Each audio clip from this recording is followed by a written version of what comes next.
This podcast contains adult language, descriptions of violence, sexual references, and other possibly offensive themes. Listener discretion is advised. Welcome to this episode of Back to the Story, where friends come together to play Dungeons and Dragons. I'll be your DM, Klaus. Let's get started. When you see God's Rust surrounded by armies, I'm sorry I couldn't buy us more time. then know that its dissolution has come near. I mean, I have great faith in the gods. I think that no matter what happens, they're going to triumph over this. Then let those who are upon the pinnacle flee to the mountains. And it's not really our place to judge, but to serve. And let those who are inside the city depart. I think if you gave me a few days, I could learn enough deep speech to try. And let not those who are out in the forest enter it. I'm an archaeologist. Disrespecting the dead is kind of what I do. For these are the days of vengeance, I just want to know what the fuck I am. to fulfill all that is written. Do not heed the visions of false prophets. Do not become what they want you to become. Alright, Scales. It's up to you now. You've got this.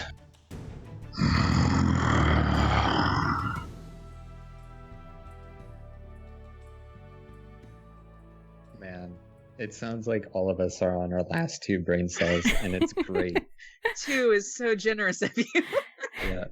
No, 2 between all of us. Oh, yeah. Great. Who's ready to fight an elder brain? Speaking of brain cells.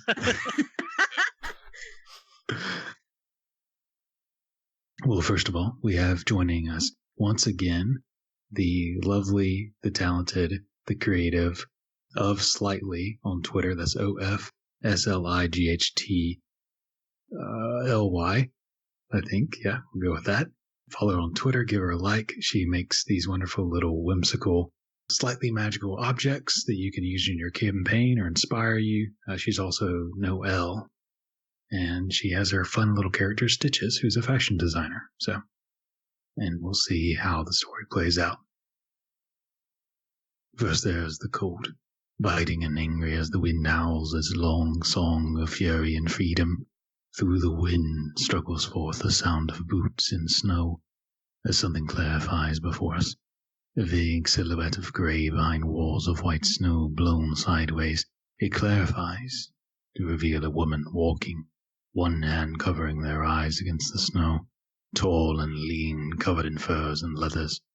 Beyond her, stone monuments reaching up depicting 3 20-foot weapons driven into the stone and ice. A dark form suddenly dashes across our vision as we hear the growls and howls of wolves echoing off the cliff walls of this mountain pass.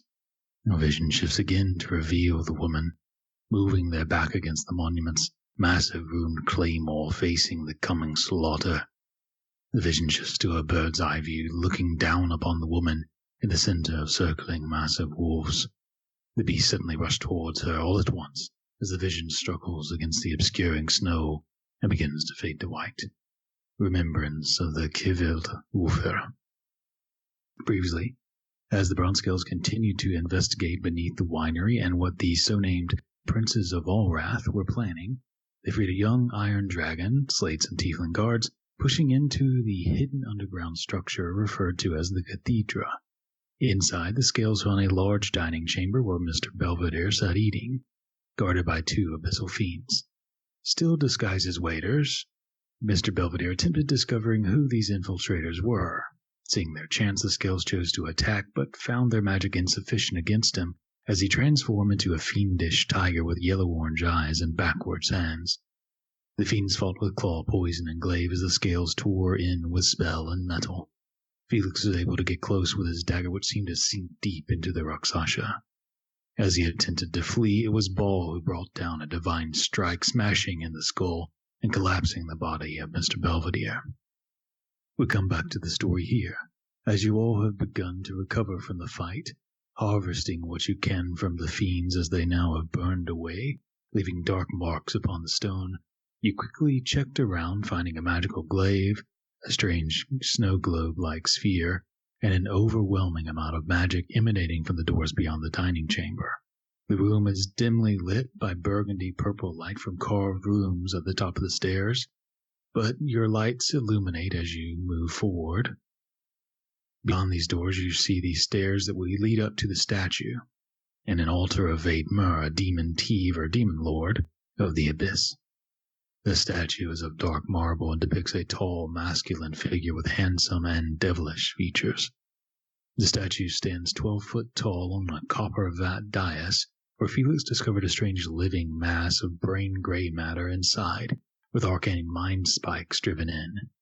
Growing from the altar is a strange red crystal, numerous strange arcane cords and wires which run between the vat and the altar, and then hang unconnected from the ceiling. Infernal runes dimly glow, illuminating the dais. What do you do? Has anyone checked Belvedere's pockets yet?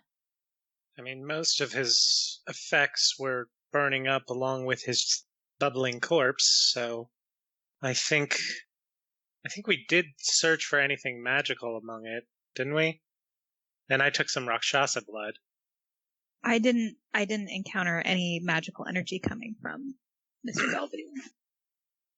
So, we have a statue of a demon, a vat containing a giant brain, and some eerie crystals connected to a magic circle. Apparently, that contains soul energy. Should we try and destroy this? We can't just leave it here, right? No, I don't think that would be a good idea. The statue of the demon in particular can draw demonic energy towards it.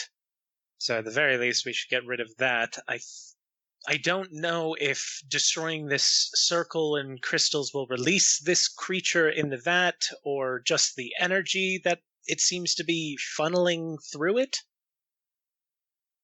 Is there any way to find out what they were using it for? I look around. Is there any, desk or bookshelf or anything that appear to have notes? A cursory glance around this room. There are no desks. There's one stool you find beside one of the columns, but other than that, there's nothing. The dining table is all food as well. Maybe we should check that other door, see if there's anything down that way that can give us a clue. I was just going to say that. All right, I'll wait here with the brain. Okay.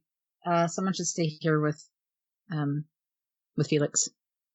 I can do that. All right. Do you want to try and figure out if you can figure out what they were doing with this while we go look for actual information? Sure, I have a couple ideas. Me too. Great. All right, let's go take a look. And I will head for that other door. So Ellery and Vesper are going to check a look. Everyone else is chilling. I'll go with them. Okay.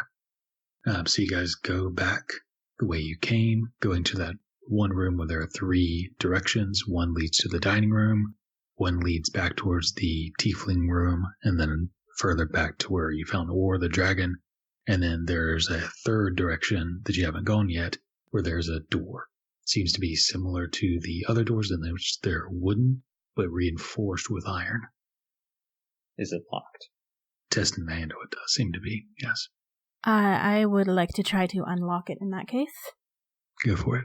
We'll wait. Maybe we should check for traps first. Good idea.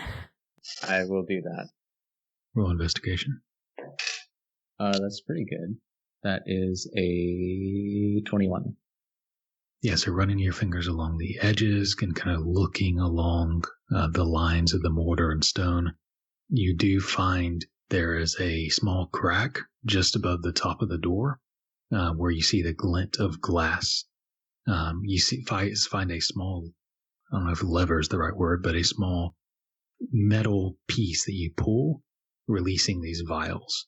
Where you can take them out. It looks like similar poison vials that you saw before, that if you didn't move them, they would shatter once you pulled the door open. The door's still locked, but you're able to remove 3 poison vials. Sweet, I'll pocket those. Thank you. I am really bad with poison, apparently.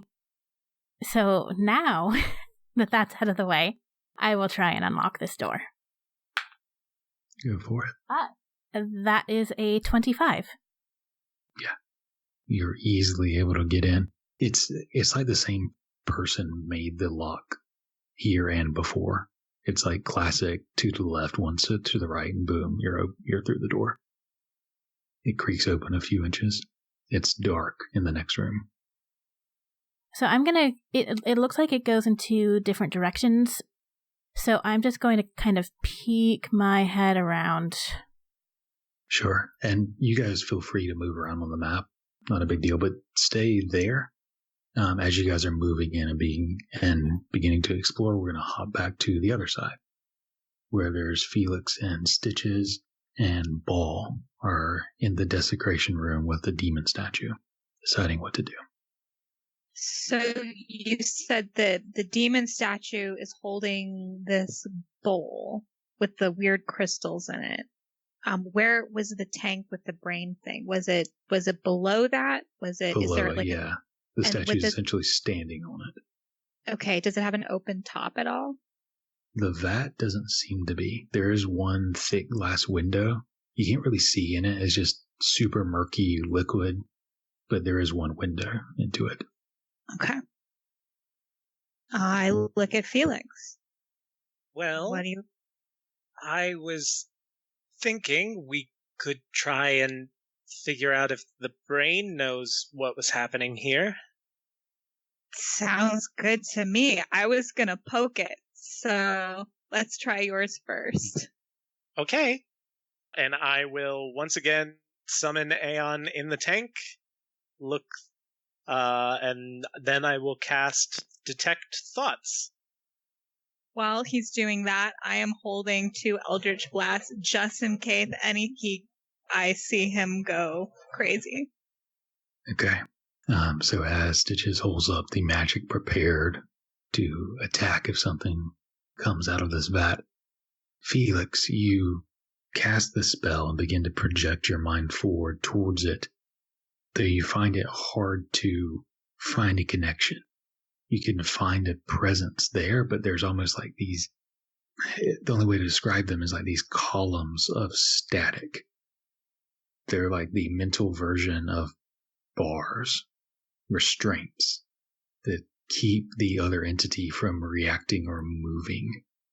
Okay. It's just static.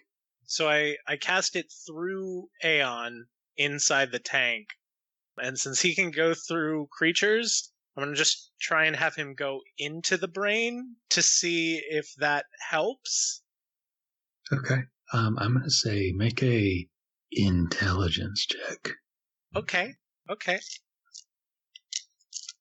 going to go in a coma, guys. That's really good. That's 24. 19. Okay. Pushing Aeon forth through the vat and into where you see the brain, and you see these like half javelins of runes, dark spikes driven into the brain itself. Every once in a while pulsing with this energy as Aeon moves into the flesh itself of the gray matter. It's almost overwhelmed by just static. But as you search for something, you can tell something's there. You begin to pick up pieces of it, separated, dissonant. You feel a presence mentally looking upon you. It recognizes you're there. Surface level thoughts are, make an intelligence save. Okay. Ooh, so good. As an 18, so 28. Okay. The surface level thoughts begin to come, but they don't trickle in like they normally do. Normally it's just like looking over someone's shoulder and reading the book they're reading. And you get that at first, but then it opens like a floodgate. Thoughts and memories, like listening in on 200 people thinking all at once. And you get terrified, scared, trapped, angry. You get various images, everything from shifting, colliding planets to the dreams of gods being turned inside out and walking around, you steel yourself mentally, pushing that aside and doing your best to kind of mentally grit your teeth and bear it until you kind of find your bearings again. And you're able to do so. But you feel there's a sharing that goes both ways, that your surface thoughts may have slipped through as well, but you maintain your control. Okay. The images and thoughts stop, and you're left almost in just a void, this humming, the mental equivalent of someone looking at you. All right. Can I help you? Release. What are they doing to you? Oh, don't like that. Okay, I'm gonna pull out. I am the spell. Or try. Make an intelligence save. Okay, roll good again. Not as good, but 18. Okay. You end the spell. Pull back. The sounds and images stop suddenly. You can see the murky water swirling slightly inside the vat through that thick glass. All right. Felix is going to wipe away what he assumes is a nosebleed.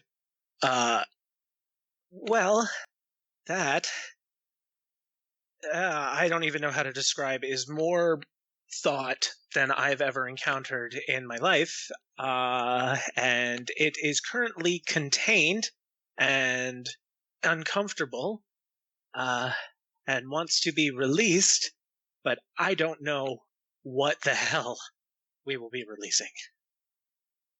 Okay. Well, maybe if it's helpful, and I reach back down the front of my shirt and I pull out the crystal ball, not the snow globe, the crystal ball, and I say, do we think this might have anything to do with it? Can you tell what it is? I can't, but when Amson gets back, he should be able to do it. Okay. All right. Well, other than poking it, I don't have much available on hand right now. I need to take a rest because I am exhausted. Well, let's have a seat. Wait for the others. Make sure nothing else comes down. Sounds like a plan. I have a few lemon drops left if you want one. Do you have any wine? I do! And she gets very excited and pulls out her cigar box of holding and reaches in and pulls out what I assume to be a reasonably good wine and pull the cork out with my teeth and take a swig and pass it over to Felix. He pulls a glass from his, or at least a cup from his bag and pours it into that. As Felix and Stitches are sharing some very fine wine next to a statue of a demon, and on top of a pedestal with a elder brain, Ellery, Amson, and Vesper, you guys walk into the next room. You immediately see it's very dark. There seems to be a hallway bit to the left and then down to the right as well. Do I have any light? I assume you do, but I can't remember. Yes, I should have 30 feet of light cast from my holy symbol, and I should have, I think I already have it, the 60 feet from my Copperhead. So with the light, you can see to the left, it doesn't go far, wraps around, and there are cells to the left and the right. There's just a few to the left. Down to the right hallway, it looks like there's a number of them. So I'm heading towards the left first. And looking in, you see one empty cell, and there are two others where two common folk kind of look up. They're kind of sitting on just bare stone. They look like commoners, human. So I think my vision is a bit blocked on the map from something, but these are cells immediately above where I am? Yeah, we don't have to worry too much about the map right now, unless we need it. So the people that I see, you said they're commoners, they seem like? Yeah, and as they're kind of seeing that you're not horned tiefling fiend person. They kind of are getting up and tentatively shuffling towards you. How long have you been down here? Weeks. Can you get us out? Well, please. At least I can get you out of here. We'll figure out a way to get you out of here. Just stay calm. Let me unlock this. Let us out. I'm going to start unlocking the first door. Okay. Yeah, go ahead and make 2 rolls. As Amson and Vesper, you guys move down to the right. You see... Are they basically saying the same thing? Yeah, you see there's one cell where someone gets up and begins to come to the door. Another commoner you don't recognize. And then about 2 cells after that, you see a man that gets up. I would like to cast recognize. Detect Evil. Oh, we do? Yeah. Man Bun kind of struggles to his feet. Never mind.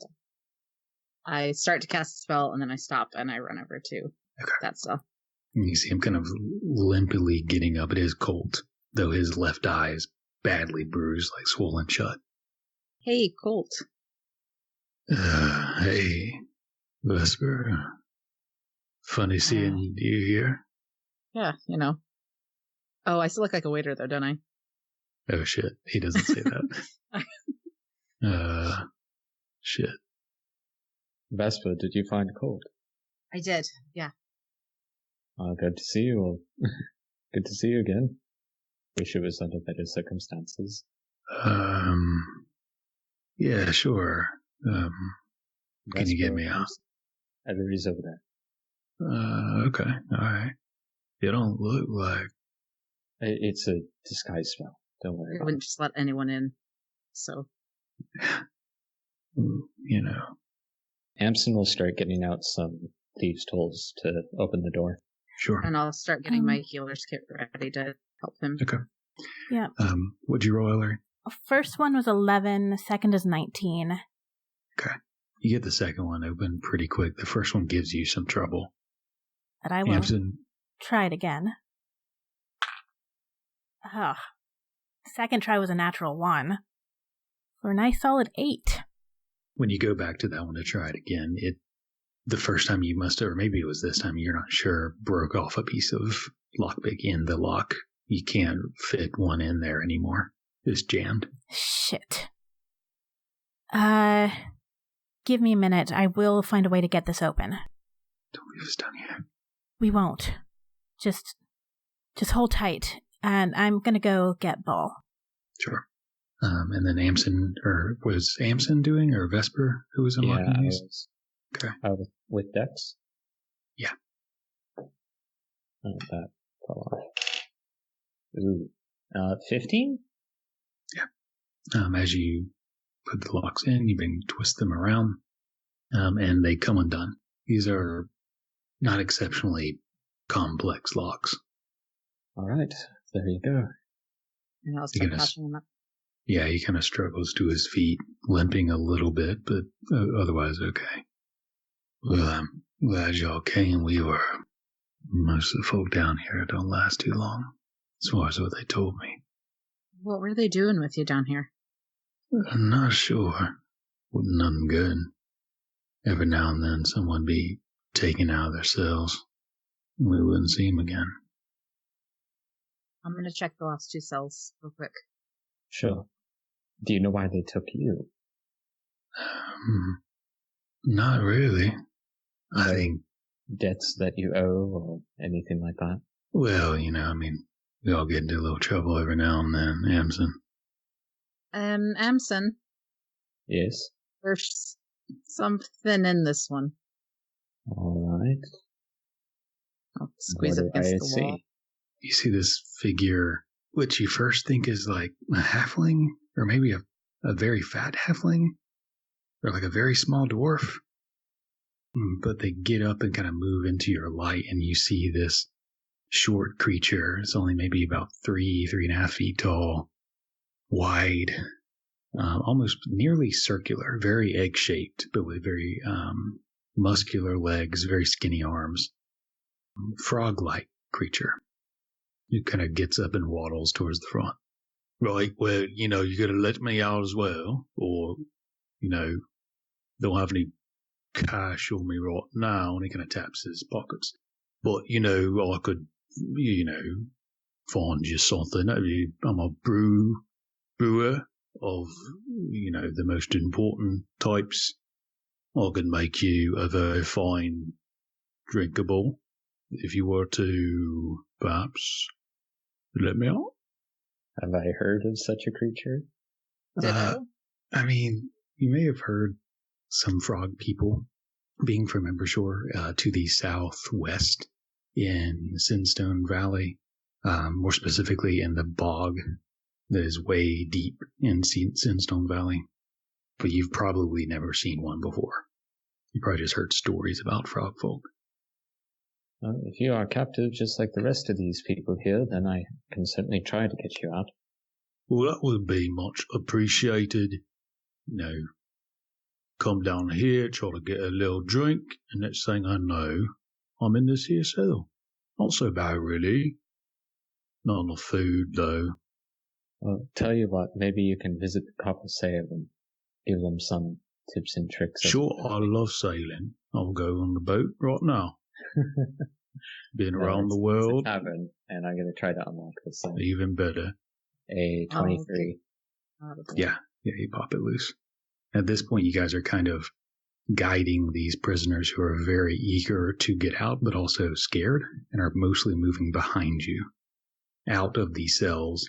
As you guys are kind of guiding these people out, followed by Felix and Stitches and Ball, you guys see first Ellery coming to you, moving towards Ball. Ball, could you give me a hand? We've got prisoners back there, and I fucked up the lock on one of them. Ball will kind of grip his maul and start walking over. Felix will raise his glass. Great job, sweetie. Fuck you too, Felix. Don't call me sweetie. And I guess at this point I probably see Colt coming out with the others. You see a few of the free ones, Colt and then a frog person behind him. I might raise an eyebrow at the frog person, but I immediately go over to Colt and say, "Hey, Colt, you're all right." Hey, yeah. Look good. It's me, Ellery. Been a while. Oh shit, yeah, thanks. Thought you were Caitlin. Sure. I've got to go make sure these other prisoners are all right. But we're gonna get you back home real quick. And I give him a quick hug before heading back. He gives you a hug, and as he limps over to the table to pick at whatever food is at there, Ellery Ball Ellery leads you back towards this one cell where she wasn't able to unlock the lock and is now jammed. You're going to see this one person who was at the bars is kind of skittishly moving back once they see Ball. It's okay. This is my friend. He is going to help smash this lock open. Maybe stand back away from the bars. They're going to nod and get as far back from the bars as they can. So, Ball, if you want to smash it, you can give me either attack roll or just an athletics check. I'll do an attack roll with the ball. Sure. That's an 18. Yeah. You smash into it and go ahead and give me some damage. 7 bludgeoning. Sure. You bend in the iron bars significantly. They don't break on the first strike, but after 2 or 3 more swings, you're able to break the connection between the door and the hinges. Then use your hand to pull it the rest of the way open, enough for the prisoner to escape. Ta-da. Thanks, Ball. All right, let's get you out of here. Thank you. They kind of quickly shuffle out to where you guys have all kind of corralled them, at least temporarily, I assume, in the dining room. So you have prisoners, most of which are kind of going for some of the food. They are all human except for the frog person and are all getting into the food on the dinner table. So, how many do we have? You have 4 plus the frog. 4 plus so 5 total. That includes Colt and the frog. How are we going to get everyone out without being seen? Are we really worried about that anymore? Look at what's going on down here. Well, I'd rather not get anyone killed in the process of getting these people out of here, so getting out unseen might be a good idea. We're bringing a dragon out. Yeah. I had an idea about that, actually. Could take the prisoners out the path that I tried to go down. It was very long, but the dragon did say that he saw people come and go from there. Maybe it is one of those hidden entrances. Maybe it connects to the Devil's Yard, though. Yeah, I think one of us needs to go down there first, see where it comes out. Otherwise, we just go out the way we came in. I remember the twists and turns of the hallway, so I can get us out. How many people can you make invisible at one time? And I'm looking at Amson. Let me do the math. 1, 2, 3, 4 people at the same time.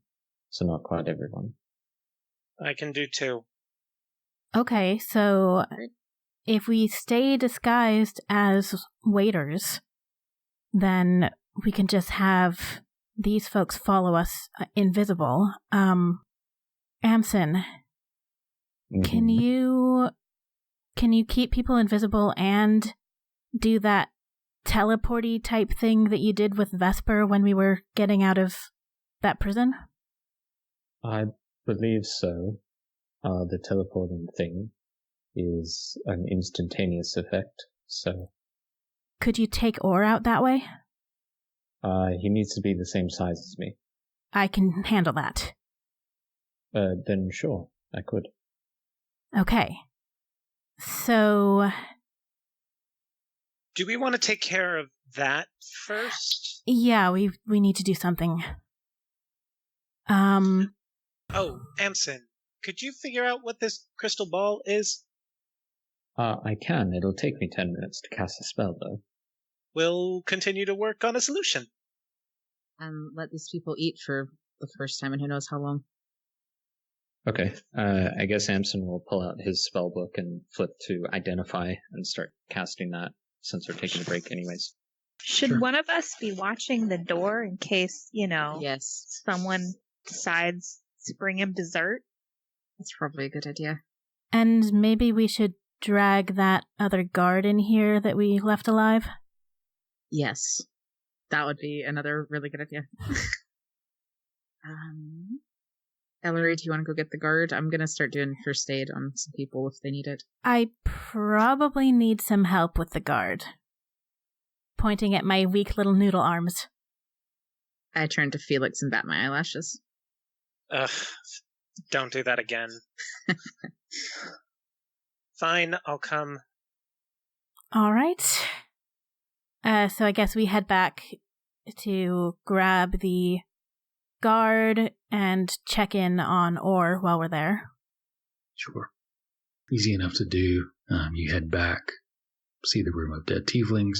Orr seems fine. He's moved back into the larger room, so he's not so confined, but seems fine, and the unconscious guard is still face down, but still breathing. You're able to slowly drag him back. By the time you guys get back, you start dealing out some first aid.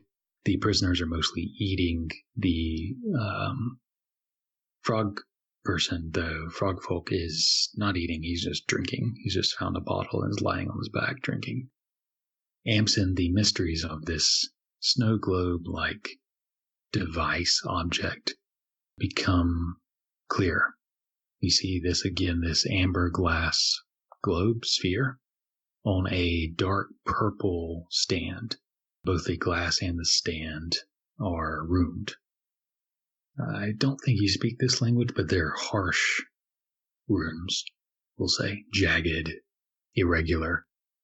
The magic seems to be an extra-dimensional space in the sphere itself, and that by concentrating for a minute, you can move inside the extra-dimensional space. You can't tell what it looks like on the inside, but you do understand that whoever's attuned to it can allow someone to freely enter or exit as they please. Otherwise, it requires a force of personality to will yourself through. Alright, so once I identify that object, then I will let everybody else know. Oh, and the glass, though the light is very small, is like a half of a flickering teacup candle, and that's it. But there is a little bit of flickering light coming from the inside. You can't really tell what it is, but something. So yeah, I'll let everybody know that it's an extra dimensional space, and you need to attune to it, spend some time with it in order to get into it, or you can force yourself in if you have a force of personality strong enough. Is that something we want to try? Is it unoccupied? That Currently? kind of depends on. If it's occupied, can 2 people occupy it? I'm not sure, but once you attune to it, you can definitely let somebody else in if you want. You know, the attuned can allow up to 12 people, like, to willingly enter or exit. You don't know if it can hold more than that or not, but the attuned can give permission to at least 12 people. I will state that. That might be a better plan for getting everyone out of here. That depends on how hospitable it is inside. Yeah, so we'd better check on it in that case. Well, who wants to go exploring? I'm up for it. I'm also down to try. It's been one hell of a day, but whatever you think, you guys have more experience in this than I do. And one of us needs to attune to it. I think you can force your way in without attuning to it, but we need to attune to it anyway to get all the people inside. Do we want to do that first and take a rest? I could probably spend the time to do that. Unless, Elle, you did pick it up. Would you like to? It takes me a second to realize that he's not talking to me. Elle has already started staring at it really hard. Trying to will her way in. Alright, well, if she's already doing that, I guess Hampson will try to attune to it in the meantime.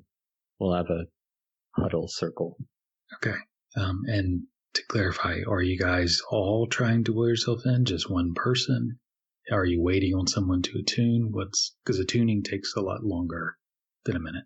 Yeah, Stitch has already. She's just going for it because she's not thinking clearly. Okay.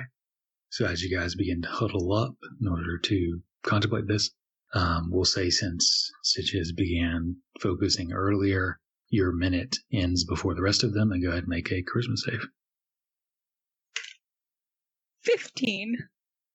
You are focusing on the light, and as you're almost forced tunnel vision upon yourself, the light seems to grow brighter and expand, the flickering. Everything else seems to almost fade and dim. Colors fade away, light fade away, and you just see this sphere and this light that grows brighter and flickers longer, and you start to see shadows projected onto the glass from the inside.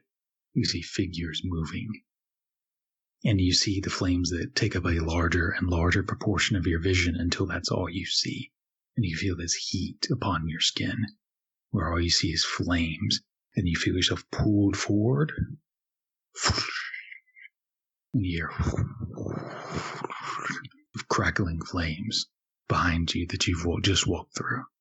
You see a circular, spherical room, kind of like a half dome with a higher ceiling. You're standing on a raised platform. Behind you is a circle of fire. In front of you is a brazier. To the left and right of that brazier are stairs that lead down into the center floor or stage.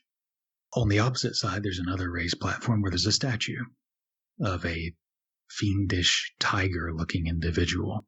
There is a plate at their feet, an altar. To the left is a long dining table that can hold 10 plus people, you're not sure just by glancing. To the right, you see a bookshelf and a desk beyond it. In the center of the room, you see a small circle of runes being placed in a circle. The runes are on fire. You can smell sulfur. The runes are jagged and discordant. And in the center, there's a pile of stuff. You're not sure what it is, but a small pile of things. You see it's writhing, kind of like ashes being turned over and over on its own. Facing this pile of ashes slowly moving is a figure.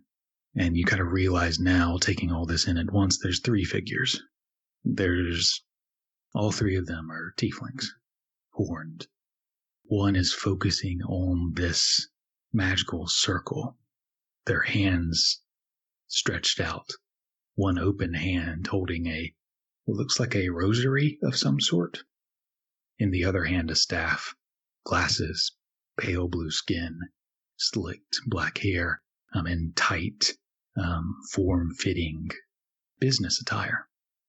You see to the left, there's a woman, muscular, horns that flow back with her hair swept back. She's wearing the equivalent of like a sports bra and athletic gear.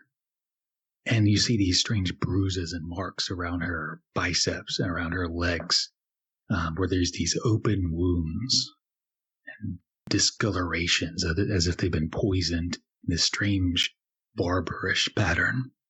Who kind of looks over towards you, lifts a heavy weapon from her back. You can see her hulking shoulders as she pulls out a short, about a foot long rope of thorn vine that she begins to wrap around her arm, pulling it taut so that the thorns sink into her arms.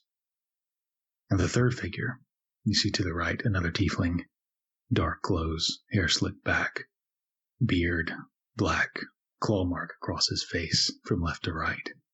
As he kind of looks up at you, as he was looking over the figure casting magic, speaking in tongues. As he looks up at you, begins to reach for a weapon. And let me move you over to that map. Yay! Solo maps are the best. Hashtag solo map. The bearded figure kind of turns towards you. Oh, a stranger. I would urge you to leave. You should leave now, before it's too late. And you see he's pulling a long dagger out. He kind of twists the handle of it, and something clicks. Okay, I have one question. So, this room, there are I don't see any obvious, entrances or exits or anything, right? There's just a flaming circle doorway behind you, but other than that, you don't see any others. Right. Okay. I say, well, it seems I've made a wrong turn, and I dash back out, if I may. Okay. You may attempt to. I have a feeling things are going to get real wild here in a second. But we'll see what this roll goes, because that'll determine everything. Make a charisma save as you attempt to force your way out. Don't forget that inspiration. Oh. You know, I did remember it, but I decided this is more fun. And that is, this is a charisma saving throw, right? Correct. All right. I rolled a 9, but that's an 18. Okay. You run back into the flames until they envelop your vision once more. You try to push through. You feel this force, like a riptide in the ocean pulling you back, which you force your personality forward and almost break through something. The rest of you see as Stitches disappears. You look around as Amson was beginning to focus and attune on this, and 5, 10, 15 seconds later, she appears next to the sphere again. Stitches. How'd it go? So, we may have company really soon. Fuck. And I start looking around at people and being like, they should leave. And I try to babble through there's some tieflings and an altar and a table, and they're really bloody and beefy, and they're scary. They're scary people. They might be coming. I don't know. I look back at the prisoners Let's get you into the hallway for now. Why don't we go into the statue room and close that door? I assume we can threaten the device if they do come out. What if, now hear me out, we just drop the crystal into the tank with the brain. And then when they come out, they're in the tank with the brain. I'm not sure if that's how magic works. Usually you're shunted to the nearest unoccupied space with teleportation magic. If they were to... The tank is not very big. I would not fit in there alongside the brain. Aeon could only do it because it's incorporeal. They would probably just appear out, and then... I don't even know how we would get it in the tank. There's no hole. Well, it was a thought anyway. Did Stitches describe the tieflings? Not very well at all. Okay. Other than very big and very scary. So I'm going to be shuffling the prisoners into the into the hallway. Sure, easy enough. And then just getting ready to attack whatever comes out of that ball. I like the idea of going into the ritual room, so maybe we should do that. Yeah, threaten the device. He said, let's do that. So set up in there. Usher Amson in there. Yeah, you move everyone else out and usher everyone back into the ritual room. And I'll prepare. Should the map be up right now? I'll move it there when you do. Okay. I'll take the crystal ball with its little stand, and then I guess I'll just place it on the floor and take a step back. All right. Because depending on if we have enough space, I might want to drop my storm sphere down there, as soon as I see someone. But it depends on how much space we have. I mean, that room's pretty tight. I was just in it. I don't think we're going to drop a storm sphere. But what I could do, I could cast that spell where I summon the angels right around it. We don't know if they're coming out or not. How long does that one last? 10 minutes. Oh, that's not bad. Just at least have it ready. Got it. Why doesn't everyone just stand in a different room? I can burst into flame and watch them burn around me. I don't think fire is the best thing against these folks. But radiant damage might be. And if I cast a spell once they pop out of the orb, they'll be entered into the angel's space and will immediately be attacked. So I think I should cast it before they appear. That sounds like a good idea. Okay, let's give it a little bit of space. Okay. Yeah, I just need to be within... I need to stand within 15 feet of it, but... So you guys place it somewhere. Yeah, not within the circle of runes? Okay. No, fuck it. I'm going to hold on to it and cast Spirit Guardians on myself. Okay. I'm going to be back to be the center. by the tank. Or I guess I'll stab a crystal. I don't really know what the hell I'm going to do. But I'll put Aeon by Vesper. Since we're prepping, I'm going to cast Protection from Good and Evil again on Amson this time. And I've been holding 2 Eldritch Blasts since I came out of the orb. Did the orb move or do anything when Stitches came back out? No. Okay. Amson, did you feel anything when she came out of the orb? Did I? Probably not. Okay, great. No. Well, I'll just cast it now and hope to God that they come out within 10 minutes. And I will cast Spirit Guardians instead of just preparing it. And I'm going to activate another arcane weapon scroll and do thunder damage. Okay. So you guys make some preparations. You gather around the orb, Vesper holding it somewhere in the center, I presume. In the room with the statue to Vadenmur, the demon thief, lord of debauchery in the abyss. A minute goes by, then a second, and a third, fourth, 5, 6. Maybe we should force them out. How? Can't we destroy it? I hold it out.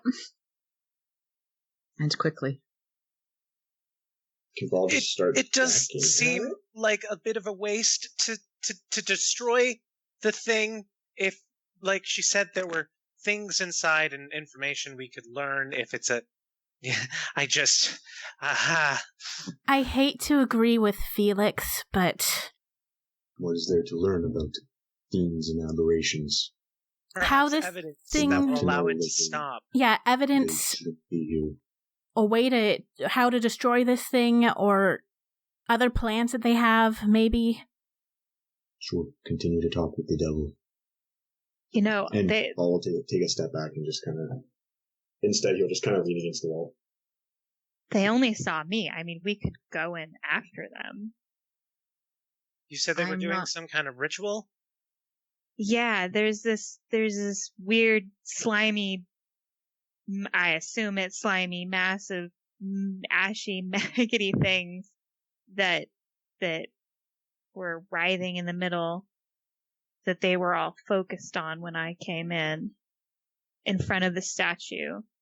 Did I recognize the statue as something similar to Mr. Belvedere? Yeah, that was pretty clear. It looked exactly like him, in fact. Yeah. So I relay that.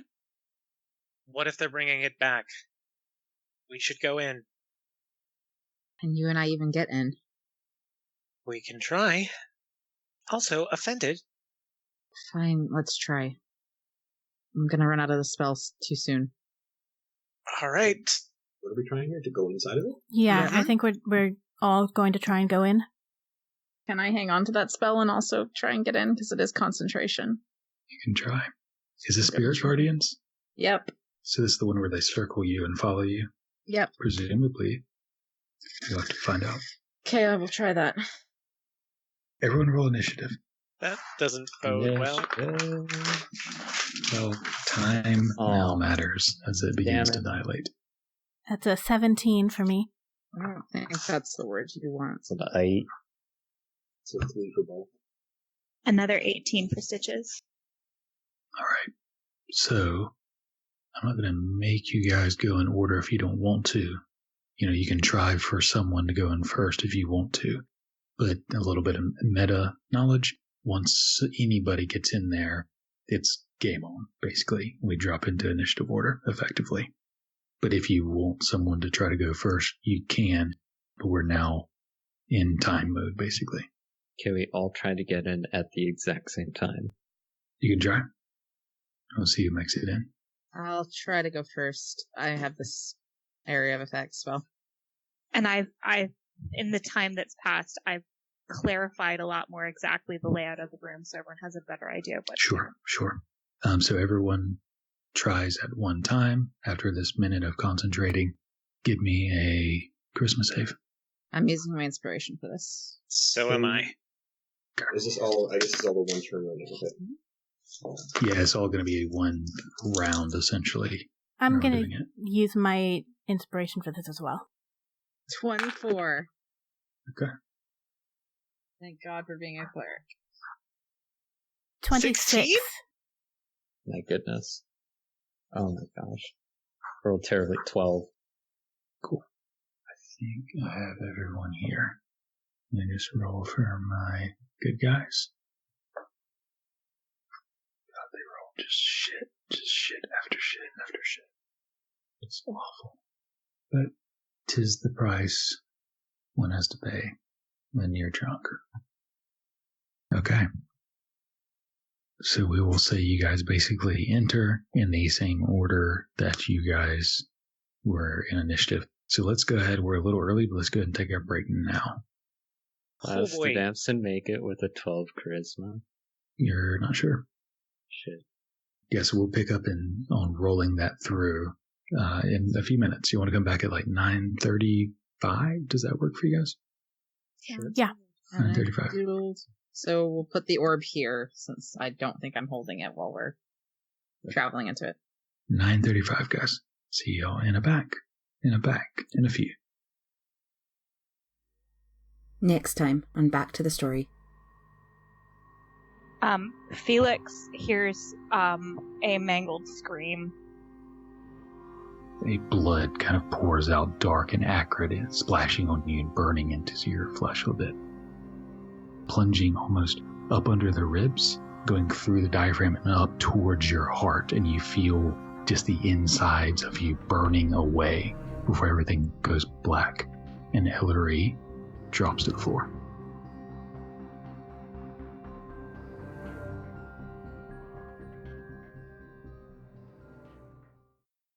For part 2 of this episode of Back to the Story, you can find it on SoundCloud, Spotify, iTunes, or wherever you prefer to get your podcasts. We also have a YouTube channel called Back to the Story, an actual play podcast. If you'd like to support the show, feel free to buy us a coffee at ko-fi.com/backtothestory.